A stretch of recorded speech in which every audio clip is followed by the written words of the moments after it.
So before we begin the project for the client, an agreed signed contract is to be signed between us, Code Construction, and you, the client. In this video, we're gonna be showing you how to set up a KIDZ lounge for your kid.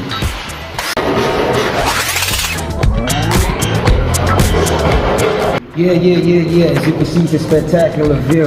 So the first thing of the process is to start with some cabinets and drawings. See? Bye-bye.